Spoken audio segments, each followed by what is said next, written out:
sommaire ce soir, la reprise de la violence en Algérie avec une série d'attentats particulièrement meurtriers.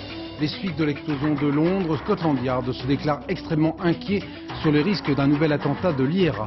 Les manifestations en France et à Paris de la CGT, de la FSU contre le plan Juppé. Dans ce journal également un détour par l'enduro du Touquet et le carnaval de Venise. Madame, Monsieur, bonsoir. Au lendemain de l'assassinat d'un 60e journaliste algérien, un attentat à la voiture piégée a pris pour cible cet après-midi la maison de la presse d'Alger. Ce n'est évidemment pas un hasard. Le dernier bilan fait état de 17 morts et d'une centaine de blessés. Ce matin, un autre attentat à la mairie de Bab el-Oued avait fait 40 blessés. Françoise Joly. Nous sommes dans le quartier de Bellecour, quartier populaire d'Alger. Personne ici n'ignorait que les hommes et les femmes qui travaillent derrière ces murs étaient parmi les plus exposés à cette violence qui tue chaque jour en Algérie. 15 heures, cet après-midi, une voiture piégée explose à quelques mètres de la maison de la presse. 17 personnes au moins sont tuées, plus de 50 blessés. Depuis mai 93, plusieurs journaux indépendants s'étaient réfugiés dans une ancienne caserne, croyant trouver là un peu plus de sécurité. Je crois que visiblement les groupes armés ont décidé de cibler plus qu'auparavant les citoyens, journalistes, les médecins, les commerçants, les ménagères. Le siège du journal Le Soir a été entièrement détruit. Plusieurs bureaux, d'autres quotidiens littéralement soufflés. Autre lieu pour un même scénario et des images presque identiques. Ce matin, Alger croyait pourtant avoir déjà vécu une de ses journées les plus noires. À 9 h, une première voiture piégée détruisait dans le quartier de Bab el-Oued, l'un des plus peuplés de la capitale, la mairie. Bilan 41 blessés, dont 7 graves. Depuis le début du ramadan, le 21 janvier, attentats à l'explosif, assassinats de civils, de policiers se multiplient en Algérie. Ce mois est considéré par les groupes armés comme une période propice au djihad, la guerre sainte. Cette recrudescence de la violence est donc la preuve que rien n'est réglé en Algérie, malgré l'optimisme affiché ces derniers mois par les autorités algériennes. Des autorités qui, hier, décidaient de contrôler, en un mot, de censurer un peu plus les journaux et les informations concernant cette guerre larvée. Ce soir, les auteurs de cet attentat devant la maison de la presse ont à leur façon tenté de museler ces journalistes, témoins de l'horreur, jour après jour. À Londres, l'attentat à la voiture piégée de vendredi soir a fait 2 morts et plusieurs blessés, toujours hospitalisés. Cet attentat a provoqué une très vive émotion populaire en Angleterre et en Irlande. L'un des responsables de Scotland Yard a déclaré ce soir que les policiers étaient extrêmement inquiets sur la possibilité d'un nouvel attentat. À Londres, pour France 2, Bernard Lebrun. L'hommage du quartier. Ce dimanche matin, dans l'église des Docklands, un service religieux anglican a été célébré à la mémoire des 2 victimes. Ils étaient de la rue, connus de tous, car ils travaillaient à la maison de la presse, tout près de cette station du métro. Portés disparus, leur corps a été retrouvé dans les décombres par les pompiers. Tous 2 font la une de ces journaux qu'ils vendaient. À droite, John Jeffries, 31 ans, et Ayman Bashir, 29 ans.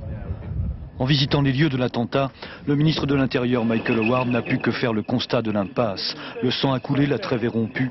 Après 17 mois de drôle de paix, les combattants catholiques irlandais ont rompu la trêve. Est-ce à dire que le processus de paix, lui aussi, est rompu? Celui-ci, oui. Il faut repartir à zéro et en inventer un autre. Mais avec qui? Les parties en présence sont aussi nombreuses qu'irréductibles. À Belfast, Gerry Adams, le catholique qui veut la réunification de l'Irlande, est-il encore représentatif? Déjà par ses seuls alliés d'hier, à Dublin et Washington, il est déclaré persona non grata, pas fréquentable. On dit que le président Clinton aurait fait détruire les photos souvenirs de cette poignée de main impromptue. À Londres, John Major, outragé par l'attentat, dit ne pas vouloir renoncer aux conditions, ces conditions préalables à toute discussion. Restitution et destruction des armes, élection des délégués du Forum de paix. À Dublin, John Bruton, Premier ministre de la République d'Irlande, supplie John Major d'abandonner cette idée de délégué élu. Unique signe d'espoir du jour, les 2 hommes se sont parlé au téléphone. John Bruton aurait eu ces propos: on n'a pas besoin de compétition entre les partis en ce moment, mais de compromis. Ce soir, ici même, à Londres, le Premier ministre reçoit ses ministres de l'Intérieur et de l'Irlande du Nord. Sans doute sont-ils en quête d'une position et surtout d'un interlocuteur fréquentable. Rien ne filtrera ce soir. John Major réserve ses propos à ses députés demain à la Chambre des communes. À Belfast, les Land Rover grises des forces de sécurité et les gilets pare-balles des policiers ont fait leur réapparition. Des 2 côtés, catholiques et protestants, on redoute un retour aux heures les plus sombres de la guerre civile. Reportage de nos envoyés spéciaux, Dorothée Olyric, Bernie Merriot. Belfast, 2 jours après l'attentat de Londres, c'est ça. le retour dans les rues des patrouilles de l'armée britannique. Le retour aussi de la surveillance aérienne et de la peur d'apprendre que les extrémistes loyalistes ou républicains ne frappent à nouveau aveuglément. Pendant les 17 mois du cessez-le-feu, les protestants qui vivent de ce côté de la grille commençaient tout juste à établir un contact avec les catholiques qui vivent de l'autre côté du mur. L'attentat de Londres a brisé beaucoup d'espoirs, mais pas ceux de John Hume. Ce catholique républicain modéré est devenu l'une des figures politiques les plus connues d'Irlande. Il est aujourd'hui au cœur du processus de paix. J'étais très choqué par ce qui est arrivé parce que j'ai travaillé très dur pour la paix ici. Quand tout le monde refuse avoir le dialogue avec Sinn Féin et l'IRA, moi j'ai décidé que si 20 000 soldats ne peuvent pas arrêter la violence dans nos rues, que si je peux sauver une vie humaine par le dialogue, que c'était mon devoir de le faire. Et j'ai commencé le dialogue et tout le monde m'a critiqué, mais ce dialogue a achevé la paix pendant 18 mois. Et je suis sûr que le seul moyen d'achever la paix dans n'importe quel pays où il y a le conflit, c'est le dialogue avec tout le monde. Nous devons arriver à une situation où nous n'avons plus les fusils et les bombes dans notre pays. Parce que dans chaque génération de l'Irlande, pendant des siècles, nous avons eu ça.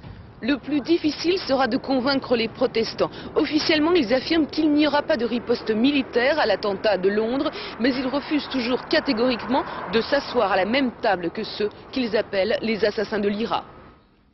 En Israël, le Premier ministre Shimon Peres a annoncé ce soir la convocation d'élections anticipées, sans préciser la date, sans doute fin mai, soit donc 5 mois avant l'échéance prévue, fin octobre. Jean-Paul II a terminé sa tournée pontificale en Amérique du Sud par la célébration d'une messe sur l'aéroport de Caracas avant de reprendre l'avion pour Rome. Au Vatican, beaucoup de responsables s'inquiètent de voir le Saint-Père, âgé de 75 ans, continuer ses déplacements très fatigants à l'étranger. Reportage de notre envoyé spécial Alain Chalron. Caracas ce matin, c'est la dernière messe de ce voyage de Jean-Paul II en Amérique latine. Le pape arrive à 9 h, revêtu de ses lourds vêtements pontificaux, il salue et bénit longuement la foule. Mais son visage reste inexpressif, fermé, fatigué. Il semble du reste heureux de trouver très vite un siège et pendant toute la cérémonie paraît étrangement absent. À vrai dire, épuisé. Il y a une semaine, lundi, dans l'avion qui l'amenait au Guatemala, depuis Rome, Jean-Paul II paraissait pourtant particulièrement enjoué, gai, en forme. Mercredi, au Nicaragua, il semble savourer sa revanche sur un précédent voyage, à l'époque sandiniste, qui lui avait laissé un mauvais souvenir. Mais au cours de la messe, la main de son maître des cérémonies lui vient parfois en aide discrètement pour le guider. Et dès le lendemain au Salvador, il prendra cet air fermé, absent, fatigué, indifférent, qui ne le quittera pratiquement plus jusqu'à ce matin. Difficile de dire s'il s'agit d'une fatigue normale due à un voyage éprouvant ou s'il s'agit au contraire d'une sorte de dégradation un peu inexorable de l'état de santé du pape. Dans son entourage, évidemment, on affirme que le pape est en forme, qu'il se porte bien, qu'il a du reste un programme chargé pour le reste de l'année. Il va effectuer 3 voyages, dont un en France, mais ce sont des voyages en Europe et relativement court. À Paris, à l'initiative de la CGT et des enseignants de la FSU, environ 25 000 manifestants selon les organisateurs, 13 000 selon la police, ont défilé aujourd'hui de la place de la République à l'Opéra. Reportage Sophie Jouve, Jean-Louis Quérec. Dans les boîtes, il y a trop de travail, à l'extérieur, il y a trop de chômeurs. Embauchez! Pour remobiliser les troupes, les slogans ont ratissé large. Emploi, retraite, salaire et retrait du plan Juppé. Mais depuis décembre, la fougue est un peu retombée et sur le devant de la scène, les enseignants de la FSU ont remplacé les cheminots. Crise scolaire oblige. Ils réclament plus de moyens pour la rentrée 96. Aucun des problèmes de fond n'est réglé. Et ce qu'on pronostiquait, nous, comme effet négatif du plan Juppé, on est en train de le vivre. C'est-à-dire qu'on a des difficultés énormes, croissantes, dans les quartiers, dans les villes, dans les banlieues. Et l'école est en train de perdre la courbe de vitesse qu'elle avait entamée entre les quartiers qui s'enfoncent et nous, ce qu'on peut apporter sur le plan du système éducatif. À côté des enseignants, la CGT représentait le plus gros des troupes. Une CGT bien déterminée à faire remonter le thermomètre social, même si sa semaine d'action a été très peu suivie. Le mouvement social, c'est pas comme le record du monde du saut à la perche. Ça ne se programme pas et ça ne se mesure pas en termes linéaires. Donc c'est une construction et il faut surtout que le patronat sache qu'il faudra négocier sur les salaires, sur le temps de travail, qu'il y ait de vrais emplois créés. Et Juppé doit savoir que son plan doit être intégralement retiré. Dans cette tentative de relancer la dynamique de décembre, FO était le grand absent. Les militants Force ouvrière n'ont pas défilé, ils sont dans l'attente de leur congrès qui se tiendra dans une quinzaine de jours. Aujourd'hui comme hier, où des défilés organisés dans 11 villes de province avaient réuni plusieurs milliers de manifestants, toujours à l'appel de la CGT et de la Fédération syndicale unitaire. Aujourd'hui dimanche, donc, des manifestations identiques ont été organisées dans un certain nombre de villes de province, dans les rues de Rennes notamment, de Marseille, de Bordeaux ou encore Lyon. À Paris, une centaine de militants de l'association DAL, Droit au logement, occupent depuis la fin de l'après-midi un immeuble dans le 15e arrondissement de la capitale, un immeuble tout neuf de 4 étages qui n'a jamais été habité. Pour l'instant, on ignore encore qui en est le propriétaire. Insoutenable suspense à l'UDF, invité de l'émission Polémique à midi sur France 2. Jean-Pierre Raffarin a en effet annoncé une 3e candidature à la succession de Valéry Giscard d'Estaing à la présidence de ce mouvement, après celle déjà annoncée d'Alain Madelin et de François Léotard. Ce 3e candidat du centre, laïque et indépendant, devrait s'annoncer dans les tout prochains jours. Dans une lettre adressée à la présidente de SOS Attentat, Françoise Rudetsky, le président de la République, Jacques Chirac, a rendu hommage, je cite, à la dignité et à la combativité sans faille des victimes d'attentats terroristes. Cette association, qui regroupe désormais 1300 adhérents, commémorait ce week-end son 10e anniversaire. Reportage Michel Fine, François Granier. Pour beaucoup d'entre eux, c'est la première fois qu'ils ont l'occasion de se rencontrer. Victimes des attentats de 1986, victimes des explosions de l'été 1995. Pour cela, toutes les blessures sont loin d'être refermées. Moralement, on ne s'en remettra pas. Physiquement, bon, avec le temps, peut-être que ça reviendra. Mais moralement, non. C'est impossible. Qu'est-ce que vous auriez fait sans l'aide des autres et sans l'aide de l'association ? Je dois vous dire que j'ai eu des idées de me suicider. Je n'avais plus envie de vivre, je n'avais plus du tout le goût de la vie.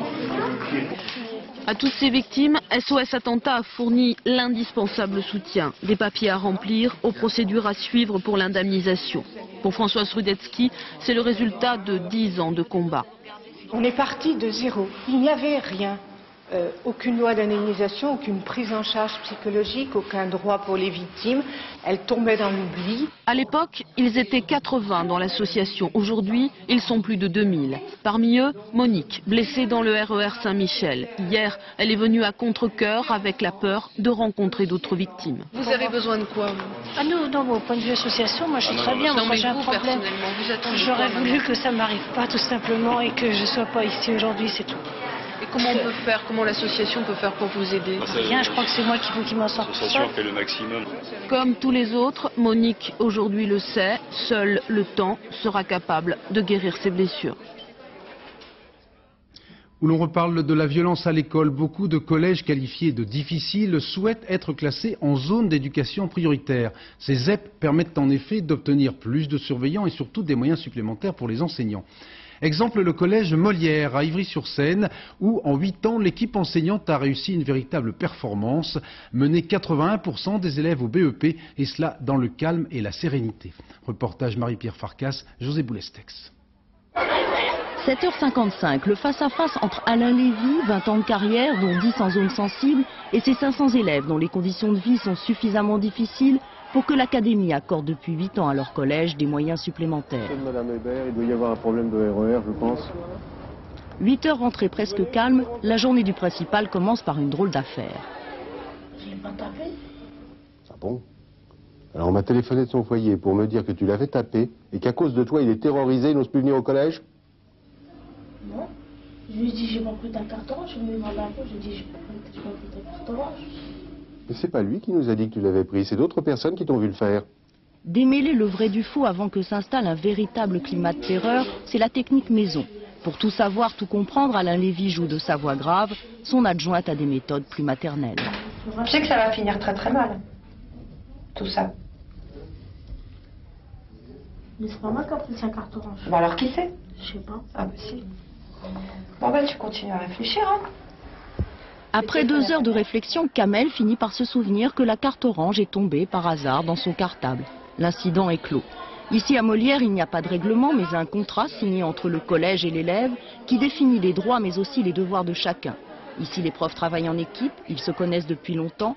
Ici, on étudie en groupe, pas dans des classes bondées. Du coup, 8 élèves sur 10 réussissent le brevet. Mais ne vous trompez pas, Molière est tout sauf un collège modèle.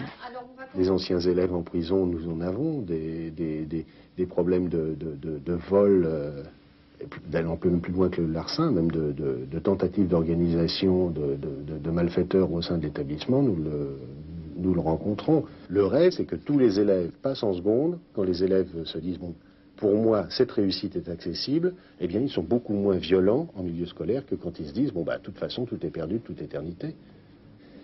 Il m'arrive parfois de mimer de gros sanglots en disant, je veux plus aller à l'école, il n'y a jamais rien de gai.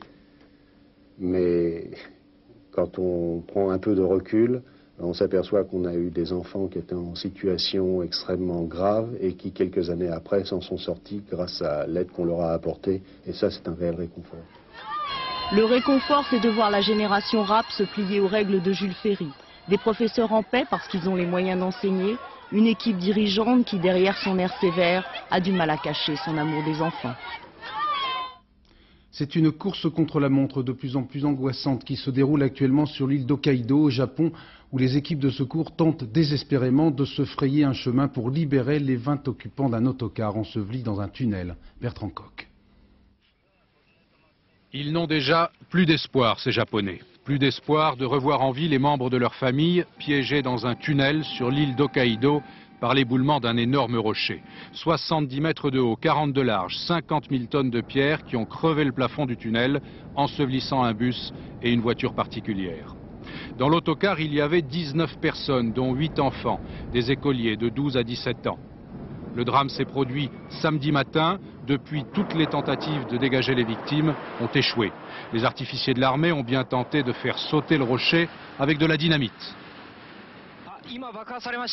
Mais l'explosion retransmise en direct à la télévision japonaise s'est soldée par un résultat dérisoire. Le bloc principal n'a même pas été ébranlé. L'armée a décidé de renouveler l'opération demain matin. Quant aux familles partagées entre douleur et colère, elles accusent les autorités d'incompétence. À Belfort, Bisser Dimitrov, le PDG de la société Giga Storage, a été écroué hier soir après avoir été mis en examen pour différentes infractions à caractère financier. C'est un accident décidément peu banal qui s'est produit hier après-midi à l'hôpital de Castres dans le Tarn. Cet établissement, vous le voyez, en effet, était littéralement envahi par des milliers de mètres cubes de mousse carbonique qui se sont déversés en quelques minutes dans les couloirs et dans les pièces en sous-sol. C'est le déclenchement accidentel d'un boîtier de sécurité incendie qui est, semble-t-il, à l'origine de cet incident. Les pompiers ont mis plusieurs heures pour remettre les locaux en état et au début de leur intervention, vous l'avez vu, ces sauveteurs étaient complètement englués et disparaissaient littéralement dans la mousse. Et maintenant, un petit détour par Saint-Valentin, un village du Berry de 175 âmes, où est organisé depuis maintenant 25 ans, le week-end précédent le 14 février, le jour de la Saint-Valentin, des défilés réunissant des amoureux venus du monde entier. Reportage Patrice Pelé et Patrick Deschmaker qui ne sont pas encore en couple.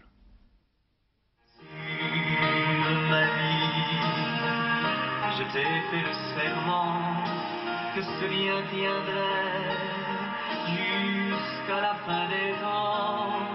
Ainsi nous vivions. Qu'est-ce que c'est que ce saint là? Le Saint-Valentin? Il existe vraiment?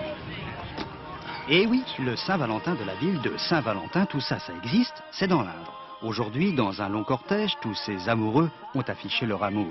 Saint-Valentin, le rendez-vous des futurs mariés comme des plus tenaces, la bague au doigt depuis... Quand on le dirait pas, hein. Le 4 mai, à 1948. Oui. Ah, le marié depuis combien de temps, monsieur? 50 ans. 25 ans. Marie-Louise et Alain ne se promènent pas pour rien dans les rues en fête de Saint-Valentin. Ils ont une grande idée derrière la tête. Nous sommes fiancés, puis on va se marier le 31 août à Saint-Valentin. Tout le monde regarde ici. Aujourd'hui, pour tous ces amoureux, le centre du monde était bien à Saint-Valentin. D'abord, pour cette photo historique, ensuite, pour la remise d'un diplôme attestant leur passage. Et puis, Saint-Valentin et monsieur le curé les ont accueillis pour leur rappeler que dans la vie, promis, juré, c'est formidable d'aimer.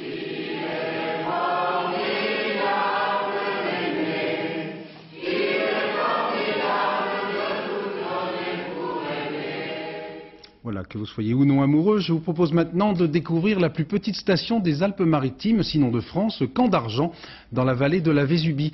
Cette année, cette station a été très gâtée par les chutes de neige qui ont recouvert la seule et unique piste, pour la plus grande joie de Yasmina Farber et Diane Richard.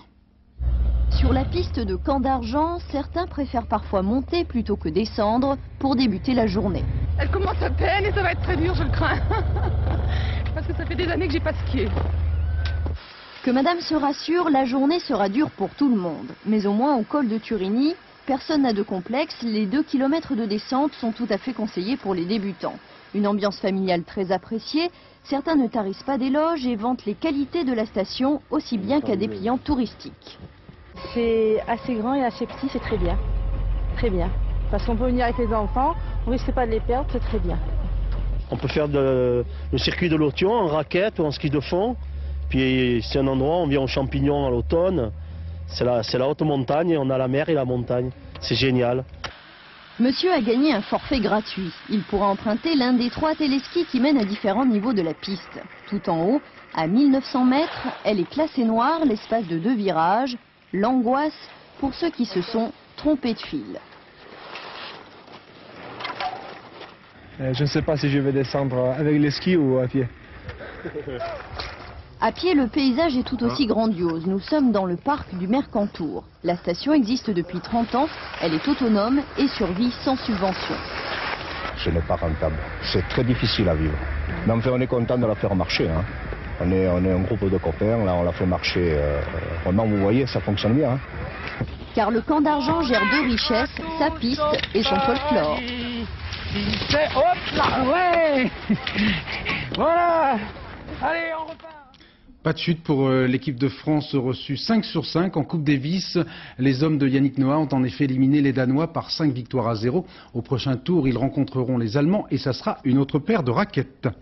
Bis repetita, comme l'an dernier, c'est le Dunkerquois Arnaud Demester qui a remporté l'enduro du Touquet. Commentaire Nathaël de Rinxin. Avec l'enduro, l'espace d'un week-end, le Touquet retrouve les beaux jours. Camping, feu de bois, tous n'ont pas de moto. Beaucoup ne verront d'ailleurs rien de la course, peu importe. L'enduro, c'est l'ambiance. Le fait d'être ici, tous faire un petit peu un bivouac, quoi. Il n'y a rien de conforme, on est tous garés n'importe comment, et c'est détendre dans les bois, puis faire un feu, puis c'est sympa, quoi. En moins de 2 jours, le Touquet accueille près de 200 000 visiteurs. Les rues se remplissent, la circulation est dense, difficile de trouver une place libre aux terrasses des cafés. Pour la ville, c'est déjà l'été et la chaleur de l'enduro est communicative. C'est un état d'esprit. Les mecs sont là, ils sont pas là pour faire chier le monde, ils sont là, ils aiment la bécane, ils aiment bien boire un coup, rencontrer des gens sympas et c'est pour ça qu'ils sont là. Sur la plage, ambiance garantie, le goulet regorge de spectateurs. Tout le monde est attentif, pas question de manquer un seul des 705 concurrents. Le Touquet, Paris-Plage, le Touquet, embouteillage. Dans la chaleur de l'événement, l'ambiance monte d'un cran. Pour protéger un blessé, on fait avec les moyens du bord. Heureusement, tout le monde garde son calme. L'enduro, c'est d'abord une fête. De cette édition 96, on retiendra le nom du vainqueur, Arnaud Demester. Celui-ci, il n'a pas fini, mais l'enduro en scooter, il fallait le faire. Et dans notre série, il est bon de s'envoyer en l'air. Saluons l'exploit de l'Autrichien Andreas Goldberger, qui a remporté chez lui, donc en Autriche, le championnat du monde de vol à ski, grâce à 2 sauts tout à fait prodigieux de 194 et 198 mètres. C'est le premier titre de champion du monde pour cet Autrichien qui a déjà remporté 19 victoires en Coupe du Monde. Nathalie Bouvier prendra finalement le départ demain du Super G des championnats du monde de ski en Sierra Nevada, en Espagne. Les chances de médaille apparaissent bien faibles dans l'équipe féminine de ski. Il n'en va pas de même chez les hommes, notamment grâce à Sébastien Amiez et surtout Luc Alphand, dit Alphand Labise, alias Lucho. Reportage de nos envoyés spéciaux en Espagne, Thierry Clopeau, Alain Poirier. T'as raison. Lucho à la pêche chez les 3000 mètres d'altitude de Sierra Nevada lui ouvre l'appétit. Depuis 3 jours qu'il est arrivé en Andalousie, Luc Alphand, ses 3 succès cette saison en Coupe du Monde de descente et sans conteste la meilleure chance française de médaille. Luc fait un carton en descente, il n'est pas mal non plus en Super G, deuxième la semaine dernière à Garmisch et son statut de grand favori, il l'assume. C'est simple, le ski, il faut pas chercher à se compliquer la vie. Il y a un portillon, une cellule, il faut essayer d'être bien, il faut attaquer pour aller le plus vite possible. Et je crois qu'avec la forme que j'ai en ce moment, le moral, j'ai confiance en moi, en mes skis. J'espère que tout se passera bien. L'autre gros potentiel de médaille, c'est Sébastien Amiez, le skieur de Pralognan. Après sa victoire à Bézena, il est en tête actuellement de la Coupe du Monde de slalom. Il a déjà battu 3 fois Tomba, pourquoi pas une 4e. Chez les hommes donc, c'est champagne. Chez les filles en revanche, rien ne va plus, pas un seul podium cette saison. De quoi se prendre la tête. Explication. On fait des sélections pour aller en Coupe du Monde, seulement on est 4 à faire la sélection et on est 4 à partir en Coupe du Monde. Il n'y a pas toute cette grosse équipe de jeunes filles qui sont derrière comme en Autriche. Et les filles, dès le mois d'octobre, elles sont obligées de se battre comme des lionnes pour gagner leur place en Coupe du Monde et ça, je crois que ça nous manque beaucoup. Et pourtant, il y a de quoi espérer. 4e au Super G de Val d'Isère et numéro 1 française. S'il y en a une qui peut créer la surprise, c'est bien Carole Montillet, peut-être dès demain dans le Super G. Eh ben, j'espère que c'est ici que je vais arriver et que je vais lever les bras. Faisant contre mauvaise fortune bon cœur, les Vénitiens participent gaiement au traditionnel carnaval qui a commencé hier soir, et cela malgré le froid, la pluie et une grève des trains. Et surtout la disparition dans les flammes de leur opéra La Fenice. Reportage Nicolas Vinclair, Bernard Puissessou. Chaque carnaval a, paraît-il, ses rois.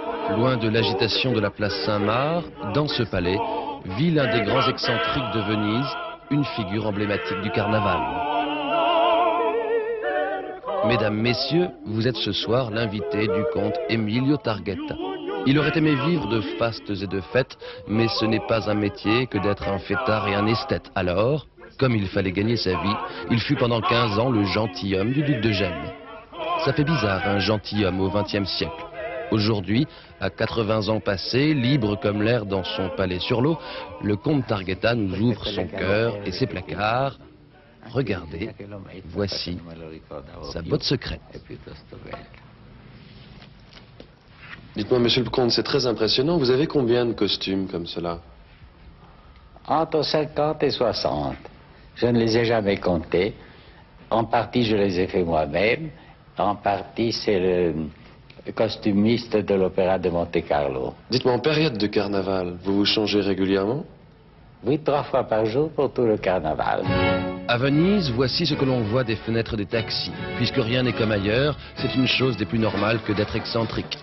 Place Saint-Marc, ça rigole et ça s'agite, mais le comte Targhetta reste imperturbable comme guidé par une autre musique. C'est en général ici, au Café Florian, que le mène ses pas. Toute la bonne société vénitienne s'y retrouve, c'est bien plus qu'une habitude, c'est un rituel. Le carnaval, finalement, c'est aussi 11 jours de petits plaisirs mondains. Est-ce que ça vous intéresse de vivre au XXe siècle? Non, ça ne m'intéresse pas. Ça m'intéresse seulement à certains points de vue, pour les commodités qu'on a. Dites-moi, quand vous voyez tous ces gens-là qui sont en train de vous regarder, ça vous impressionne ou pas? Ou vous oubliez complètement? Non, je considère que c'est la populace. Quand il est là des cafés crème et là des populaces, Targhetta s'en va rejoindre son palais. Son visage de comte est un étrange masque de cire, et s'il a l'air un peu perdu, c'est que ce siècle pour un gentilhomme n'est sans doute pas le bon.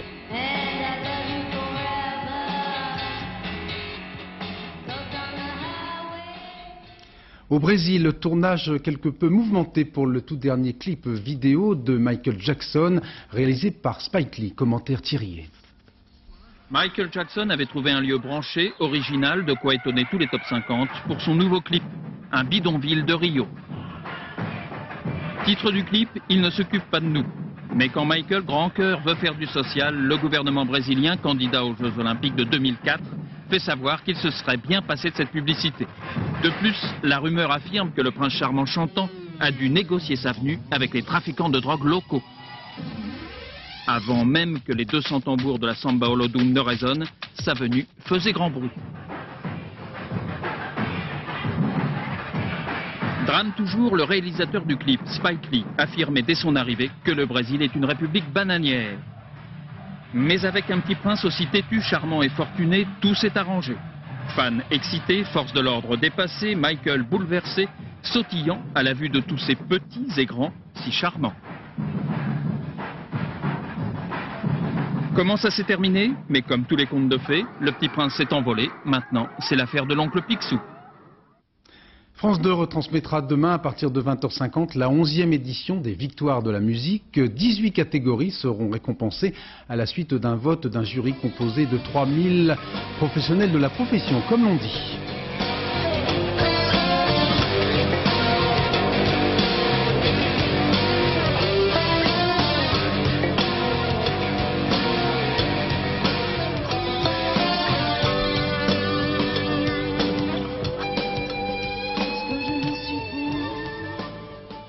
Soirée présentée par Michel Drucker et Arthur. Demain soir, donc sur France 2. Pour terminer ce journal, dans le cadre de notre grande série On vit une époque formidable, je vous propose, en compagnie de notre correspondant permanent aux États-Unis, Philippe Gassot, de découvrir le chien virtuel. Si vous voyez un jour au détour d'un secrétariat, d'un bureau, des employés, hommes ou femmes, s'attendrir devant un ordinateur, parler à un ordinateur, essayer de mettre au pied un ordinateur, n'allez pas en déduire qu'ils sont tombés sur la tête. C'est peut-être tout simplement qu'ils viennent d'adopter le premier animal d'ordinateur du monde, un petit chien. On a le choix entre 5 chiots, il ne faut pas se tromper car c'est pour la vie. Il y a Scrappy, Boots, Chichi, Chip et Jowl. L'animal choisi va nous suivre pendant des années et on le verra grandir, mois après mois, comme un vrai. Avec cette petite main, vous pouvez caresser votre chien. Il est beau le chien, il est mignon le chien. Vous pouvez aussi jouer avec lui. Elle est pour qui la baballe?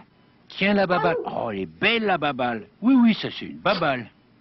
Je ne vous ferai pas le nonos, mais c'est un peu la même chose. Vous pouvez aussi le punir, au pied Rex. Car il ne se gênera pas au moment les plus inattendus pour venir vous déranger quand vous serez en train de travailler sérieusement en présence de votre PDG ou du conseil d'administration. Si vous lui donnez trop à manger, méfiez-vous, il va grossir et vous ne pourrez plus le présenter au concours qui existe déjà sur Internet. Que les chefs d'entreprise se rassurent, il ne s'agissait là que d'un exemple. Il est bien évident que personne n'a jamais songé à amener son chien au bureau.